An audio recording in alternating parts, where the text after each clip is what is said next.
Los miembros numerarios de la Academia Mexicana de la Lengua tienen la obligación, por disposición estatutaria, de ofrecer periódicamente una lectura de su autoría, una exposición, una charla o una conferencia en las sesiones plenarias de la corporación que se llevan a cabo quincenalmente. Dichas lecturas dejaron de ser privadas y adquirieron un carácter público con el propósito de cumplir de mejor manera su función de difundir el conocimiento, no nada más de carácter lingüístico, sino de la cultura en beneficio de la sociedad. La Academia Mexicana de la Lengua es una entidad plural integrada no solo por escritores, lingüistas o filólogos, sino también por filósofos, historiadores, abogados, científicos, médicos, arqueólogos, artistas, etc. En ella convergen diversos pensamientos, ideas, visiones del mundo y posiciones políticas, de manera tal que la Academia es una corporación garante de la pluralidad y de la libertad de expresión. Sobra decir que la responsabilidad de las presentaciones y de las conferencias que cada uno de los académicos presente en esta sucesión de programas tiene un carácter individual, que no necesariamente refleja la posición de la Academia, apolítica por definición.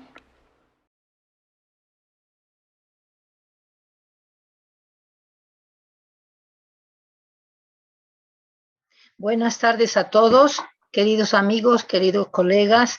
Voy a leer un pequeño escrito que presenté cuando nos dieron el premio al bibliófilo en la FIL de Guadalajara, a fines de 2019. Miguel acababa de morir y me pidieron que hiciera un escrito y lo voy a leer con mucho gusto para recordarlo y para recordar lo que también es un libro. Creo que a todos nos interesa mucho lo que es un libro. Y todos pensamos siempre en algún momento de nuestra vida qué es un libro. Un libro se llama El libro y lo bello. Un libro es un mundo en mis manos. Lo abro y en él encuentro letras y palabras y en ellas están representadas realidades, ideas, pensamientos y creaciones intangibles e insospechadas, producto de la imaginación de mentes creadoras y privilegiadas. Pero también un libro es un objeto bello que nos provoca placer y deleite. Hoy recibimos un premio cálido y entrañable, el premio al bibliófilo, el premio al que ama los libros. Es un premio que no implica escribir libros ni leer muchos libros para saber y poder enseñar. Es simplemente un premio que se da a la persona que ama los libros, que se encariña con ellos y que con ellos vive.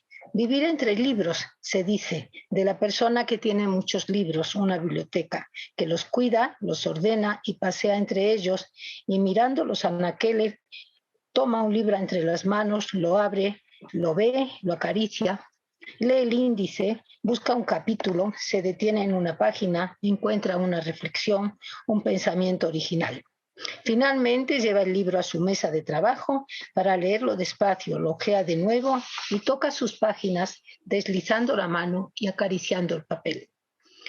Siempre he pensado que el libro es un objeto acariciable, primero con la mirada, después con la mano y finalmente con la lectura, con la cual penetramos hasta llegar a lo más íntimo del pensamiento del autor. Pero es la mirada la que nos abre la primera relación con el libro gracias al privilegio de la vista, como decía Octavio Paz. Miramos y vemos su tamaño, su forma, su color, y se nos viene un deseo de seguir mirándolo. En un instante calibramos la proporción de sus dimensiones, la relación entre la altura y la anchura, si es cuadrado o rectangular, si es alargado como una palmeta o si es enorme, de gran formato con bonita portada. Los libros grandes son muy vistosos y suelen contener fotografías muy bellas. Son sin duda obras de arte, la mejor decoración para una mesa de sala o de biblioteca, y lucen muy bien abiertos en un atril. Inclusive se pueden poner en el suelo, en un rincón de la biblioteca, uno encima de otro, formando una torrecita decorativa que resulta bonita y original. Pero tal vez el mayor privilegio de la mirada cuando tenemos un libro entre las manos es la esbeltez. Cualquier libro, por humilde que sea, puede parecernos muy bello si está concebido con una proporción que le dé esbeltez. Es decir, que el grueso de las páginas esté en armonía con la altura y la anchura. Puede ser cuestión de geometría, pero el amante del libro no piensa tanto en la figura geométrica, sino en la belleza instantánea, en la armonía a primera vista, en el placer de mirarlo. Y en este contexto, el grosor del libro es fundamental, ya que con él se determina el lomo, curvo o plano, mejor curvo, liso, alargado, no muy ancho. Que el libro en las manos no se sienta como un tabique cuadrado o semicuadrado, sino que sea asible con una sola mano, y que al mirarlo produzca el placer de una pequeña obra de arte. Tal vez sin darnos cuenta lo acariciamos con la mirada por unos instantes y sentimos el impulso de abrirlo, de verlo por dentro y saber si su interior corresponde a la forma externa. Cuando lo abrimos, en un instante se nos hace presente la belleza del papel, la letra y la tinta, y sin querer nos fijamos en los márgenes, que sean generosos, que la escritura no llegue al borde de las páginas. Un libro sin márgenes es como una pintura sin marcos, y al menos en nuestra tradición occidental sentimos que falta algo, aunque en la tradición del Oriente el marco no es necesario, como muy bien lo ha mostrado José Ortega y Gasset en su ensayo famoso Meditación del Marco. El papel es el soporte que da fundamento a la escritura. Ya no pedimos un papel de tela como en los siglos pasados, pero sí pedimos un papel firme, terso, de color ligeramente amarfilado, que sea una bella morada de las letras o de los signos de cualquier escritura, hechos con tinta negra brillante y viva, perdurable. Entre paréntesis, hoy se ha puesto de moda la tinta gris desleída, que forma una página opaca y que no despierta ninguna emoción, al menos para mí. Cuando el papel es bello, nos lanzamos a tocarlo, sentirlo, acariciarlo. Pasamos del privilegio de la vista al privilegio del tacto. Podemos pasar la mano con suavidad de movimientos, sin apretar, y sentimos la tersura en un tacto intenso y prolongado. Tal vez con la caricia el libro recibe calor, siente rico, pues las células del papel alguna vez tuvieron vida y quién sabe si presas ya en el tejido conserven su piel y su corazón. En la vida hay un momento en que nos viene el amor al libro, que nos gusta leerlo y verlo. Es difícil recordar ese momento, pues nuestra civilización se ha hecho muy dependiente del libro. Y desde la tierna edad, el niño vive con libros que suelen tener más imágenes que lectura. Así fue con mi hija. Aún guardo el primer libro que tuvo, cuentos y canciones en los que las imágenes ocupaban casi toda la página y las letras eran un complemento. Ella reconocía cada cuento y lo recitaba sin saber leer, lo cual dejaba sorprendido a algunas personas, pero al ver las imágenes, ella recitaba la letra que ya sabía de memoria. Recuerdo el gusto que tenía de cantar aquella de Ya se murió el burro o aquella otra de Estaba el señor Don Gato sentadito en su tejado. Yo tuve mi primer libro a una edad que recuerdo muy bien, pues tenía casi 9 años. Era el libro de lectura de la primaria. Era el único libro que tenía, ya que las materias de estudio las escribía el maestro en el pizarrón y nosotros las copiábamos en nuestros cuadernos. Me enamoré de aquel libro de papel terso y bonito, letra firme y renglones amplios, con pequeñas ilustraciones, y años después lo mandé encuadernar y quedó como nuevo. Se llama El libro de las narraciones. A veces lo leo y me encanta todo lo que en él se lee. Romances, cuentos, fábulas de animales y canciones populares en español, gallego, catalán y vasco. También me aprendí de memoria algunos de sus textos, en especial los romances, me encantaban. El de la Infantina, la Misa Mayor, el Conde Alarcos. Dichoso aquel que recuerda su primer libro y lo puede tener de nuevo entre las manos, ya que tiene un doble gozo, el de la belleza del libro en sí mismo y el de recordar su primer gozo de leer un libro. Después la vida te va llevando por el camino de los libros y vas descubriendo las riquezas de las creaciones humanas y lo bello de todos o casi todos los libros, pues todos se pueden vestir de fiestas y ser elegantes con una buena encuadernación. Los libros son una de las más grandes creaciones humanas relacionadas con la mayor creación del hombre, que es la lengua, y su representación en un soporte material, que es la escritura. El hombre ha creado escritura y libros bellos en muchas culturas porque necesita comunicarse no solo por la palabra hablada, sino también por la escrita.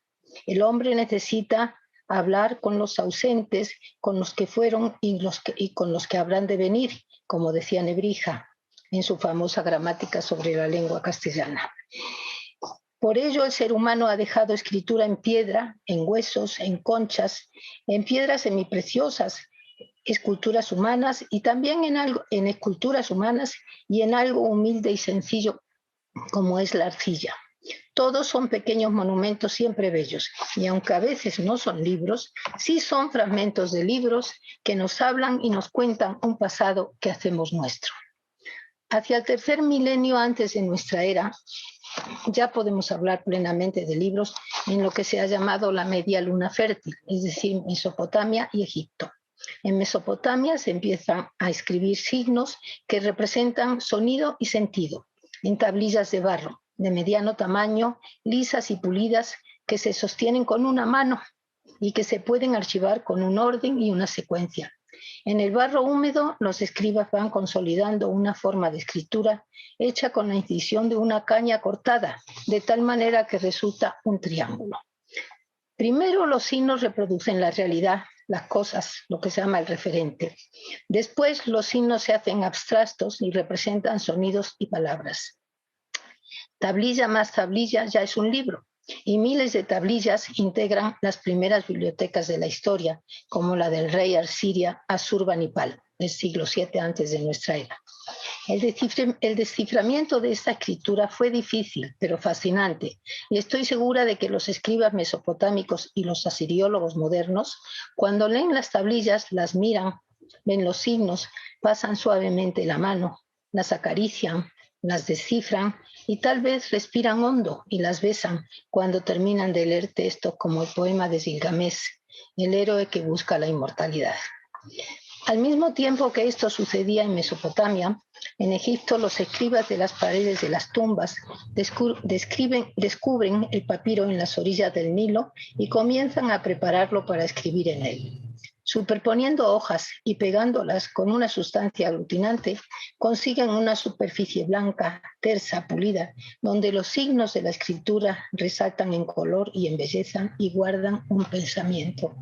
Un papiro se pega a otros papiros en una larga tira y la escritura puede acomodarse de manera que el contenido se distribuya en espacios delimitados a manera de nuestras páginas. Después todo se enrolla en un volumen. Así nos ha llegado el Libro de los Muertos, columna vertebral del pensamiento egipcio en el famoso papiro de Ani, que hoy está en el Museo Británico. Las tablillas de arcilla y el papiro son nuestros primeros libros que nos han legado, además del secreto de la palabra, una belleza atrayente que despierta en nosotros el placer de lo sensible y de lo inteligible. Es probable que el libro más antiguo y profundo de nuestra cultura, la Biblia, se fue escribiendo a lo largo de los siglos en papiro, aunque los textos más antiguos a lo mejor estuvieron en tablillas que Abraham se llevó al salir de su ciudad, Ur, en Sumeria. Durante su estancia en Egipto, los hebreos conocieron el papiro y no sería extraño que lo aceptaran durante mucho tiempo, durante siglos, como lo aceptaron los griegos y los romanos para sus escritos importantes. Tiempo después, en Asia Menor, en la ciudad de Pérgamo, surgió un nuevo descubrimiento, el pergamino. Allí se empezaron a trabajar las pieles de los corderos jóvenes, a veces no natos, no nacidos, de un terrible infanticidio, como soporte muy resistente para conservar la escritura. Las pieles se curtían y se les daba un acabado impecable, una imprimatura que brilla y resalta lo que queremos pintar o escribir. Los pergaminos se cortan en láminas y las láminas se pueden utilizar por los dos lados y además se unen por el margen izquierdo, de tal suerte que la escritura conserva su secuencia y se puede ilustrar con imágenes. Se logra así un instrumento de lectura muy práctico y duradero en el que cabe un escrito largo y además muy bello. Con el pergamino nace el modelo de libro que ahora seguimos usando. A los primeros cristianos les gustó mucho para preservar sus textos bíblicos y poco a poco se fue imponiendo su uso, de tal manera que en la Edad Media fue el material más usado por los copistas benedictinos, si bien hay que recordar que el pergamino perduró como soporte muy elegante usado en los breves pontificios, hasta el Renacimiento. Hoy día, tener en nuestras manos un pergamino medieval escrito en letra visigótica, carolina o uncial irlandesa, con miniaturas y con letras capitales, es una experiencia que despierta la emoción ante la belleza de la obra de arte.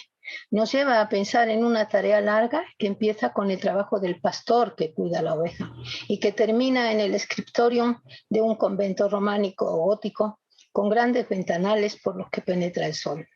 Allí está el monje enamorado de los clásicos grecolatinos, trabajando sin cesar día a día, con esmero y con mucho amor. Los que tenemos en las manos un libro de pergamino, tenemos la sensación profunda e intensa de volver al pasado y sobre todo tenemos el placer y la emoción de ver la piel hecha seda y sobre ella las letras y las miniaturas con las mismas formas y colores que el monje las dejó hace muchos siglos, tal vez milenios. Papiro y pergamino son los antecedentes de nuestro papel, que como es sabido llegó de China. En aquel país, desde hace milenios, se fabrica el papel con las grandes cáscaras que suelta el bambú y con la corteza de los morales. También hay papel de arroz.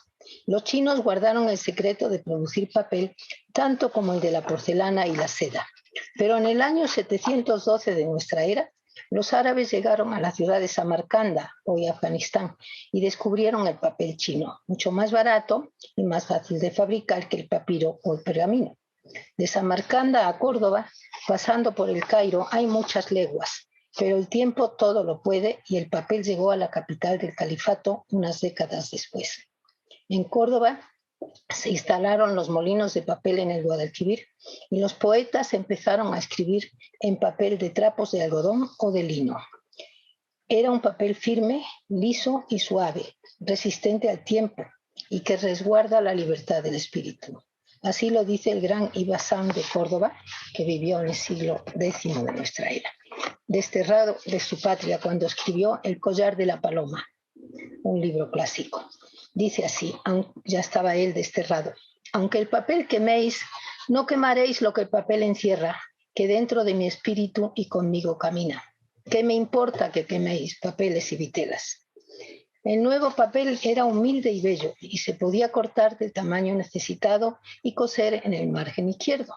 La pluma se desliza en él y deja la tinta que pronto seca, y además se hace de trapos viejos, un material muy barato, algo que nunca imaginaron los escribas antiguos ni tampoco los monjes benedictinos. Causa sensación este nuevo papel en la España cristiana, principalmente en Toledo, donde se abre una escuela de traductores a fines del siglo XII. Allí acuden los humanistas de muchos países de Europa a encontrarse con la sabiduría clásica pasada por el pensamiento árabe. Allí llegó Pedro el Venerable, hacia el año 1100, abad de Cluny, y al ver el nuevo soporte exclamó: en Toledo escriben con una sustancia hecha de trapos. El nuevo invento convivió algunos siglos con el pergamino, y el rey sabio Alfonso X, que legisló para todo, también legisló para el nuevo papel, para el uso del pergamino de cuero y el pergamino de trapo, así lo llamó él. Al final, el nuevo papel se impuso, pues los grandes pliegos se podrían doblar y cortar fácilmente en forma de fojas. Con el Renacimiento, el libro impreso gana la batalla como soporte de un pensamiento que muchos pueden compartir y que cada uno lee con sus propias reflexiones. Es entonces cuando el libro se consolida como modelo de lectura y se embellece con grabados, a veces coloreados como bellas pinturas. El libro europeo del Renacimiento está hecho de papel de hilo, terso y blanco, con la letra muy cuidada, primero gótica y después itálica, adornado de grandes letras capitales, ilustrados con imágenes, mapas y monumentos. En él se logra armonizar el arte tipográfico y el arte del grabado, y es un objeto de belleza que hermosea los salones de los reyes y las casas de los burgueses que tienen buen gusto. El modelo cambia y se renueva sin cesar, pero sigue siendo válido para nuestro presente. En este contexto llegan nuevos libros a Europa. Entran por España, por Sevilla, en 1519, hace poquito más de 500 años. Son los libros del Nuevo Mundo los que llamamos códices. Llegan de Veracruz, la ciudad fundada por Hernán Cortés en abril de 1519. Conocido es que unos días después de fundarse Veracruz, el señor de los mexicas, el Tlatoani Moctezuma, envía un presente a Cortés con regalos fabulosos: piezas de oro, plata, piedras semipreciosas y plumas. En aquel tesoro venían 2 libros, e inmediatamente Cortés reenvía el enorme presente de Moctezuma a su rey Carlos, recién electo en esos días emperador de Alemania. 3 procuradores de Cortés, Alonso de Portocarrero, Francisco de Montejos y el piloto Antón de Alaminos, descubridor de la corriente del Golfo, salen de Veracruz el 26 de julio y llegan a Sanlúcar de Barrameda en octubre. Unos meses después, en abril de 1520, Carlos recibe el gran regalo en Valladolid y en el otoño de ese año lo lleva a Bruselas con motivo de su coronación como rey de romanos. Pero antes, en Valladolid, los contempló el gran humanista italiano Pedro Mártir de Anglería, instalado en España para ver lo que él decía, todo lo que el preñante océano daba a luz. Anglería se convirtió en el primer cronista del nuevo orden y también en el gran publicista del Renacimiento, pues se conservan de él cientos de cartas escritas en latín y dirigidas a los famosos de Europa, incluyendo papas. En su epistolario, que está publicado, y en sus décadas del Nuevo Mundo, describe los libros con grandes detalles y admiración. He aquí un resumen. La sustancia en la que los indígenas escriben son hojas de esa delgada corteza interior del árbol que se produce debajo de la superior, que llaman filira, según creo. Es como la que vemos en las esteras de palmillas comestibles, cuyas hojas exteriores se entrecruzan a modo de redes. Dicho tejido reticular le embadurnan con un betún pegajoso y lo cubren con yeso. Cuando todavía está blando, le dan la forma apetecida, lo extienden a su arbitrio. No encuadernan los libros por hojas, sino que las extienden a lo largo formando tiras de muchos codos. Redúcenlas a porciones cuadradas, no sueltas, sino unidas entre sí por un betún resistente y tan flexible que, cubiertas con tablillas de madera, parecen haber salido de las manos de un hábil encuadernador. Por donde quiera que el libro se abre, aparecen 2 caras escritas, o sea, 2 páginas, debajo de las cuales quedan otras 2 ocultas. La descripción de Anglería nos acerca mucho a la realidad de los códices elaborados con papel de amate y una resina aglutinante extraída de una planta de las orquídeas que se llama sautli, con un acabado liso y terso, a modo de imprimatura, donde era fácil escribir con tinta y colores. Además, se doblaban en forma de biombo y se podía escribir por los 2 lados, algo desconocido en Europa. Establece él una relación con los libros conocidos y piensa que la función de todos ellos era la misma. No estaba lejos de la realidad. Hoy se dice que estos 2 libros son el Códice Vindobonense, de factura mixteca, y el Códice Fejer-Barimayer del Altiplano. En el primero se guarda la memoria del origen del pueblo mixteco y el linaje de sus gobernantes. En el segundo se dan a conocer cómputos calendáricos en relación con los 4 rumbos del espacio y las divinidades que los gobiernan, con una alusión clara al mundo de los mercaderes, los postecas. Pero dejando a un lado el contenido, la belleza de estos libros se justifica por sí misma. Está en las formas de los personajes, en sus posturas y atavíos, en la simetría de las escenas, delimitadas entre líneas con su secuencia temporal, en los caracteres numéricos, en los glifos, que guardan símbolos de un pensamiento divino y humano. En fin, están en los colores bellos y aún brillantes que dan vida y alegría al que los mira. Nadie mejor que Nezahualcóyotl lo ha expresado con estas palabras dirigidas al dador de la vida. Libro de pinturas es tu corazón, o sea, códice es tu corazón. En suma, los libros de pintura dejaron asombrados a Anglería y a otros autores del Renacimiento, tanto como a nosotros, cuando los contemplamos en los facsímiles y los miramos en nuestra biblioteca. Ahora bien, los libros no viven solos. Necesitan más libros para sostenerse y para ser parte de una composición artística donde la vista se mueve de arriba a abajo y de izquierda a derecha, gozando los títulos y los tejuelos dorados. El libro necesita su laberinto. Poco a poco nos hacemos de libros y vamos llenando anaqueles, pasillos y paredes. Es entonces cuando el libro vive en su ambiente. Un día, un amigo te regala el libro que escribió o el libro que le gustó para que tú también lo goces. Otro día pasas por una librería y encuentras el libro que buscabas, lo lees y buscas otro más. De repente descubres una librería de viejo y te sorprendes. Caes enamorado por los tesoros que allí se guardan, aunque no sean de pergamino ni de papel de trapo. Es entonces cuando sales y aprovechas para entrar en la librería que te gusta y poco a poco la búsqueda de libros se convierte en un momento de descanso, de sosiego y de placer. Y si encuentras un facsímil de algún autor antiguo, sientes que tienes en tus manos un tesoro y te haces la ilusión de que posees el original, algo que solo lo tuviste en sueños.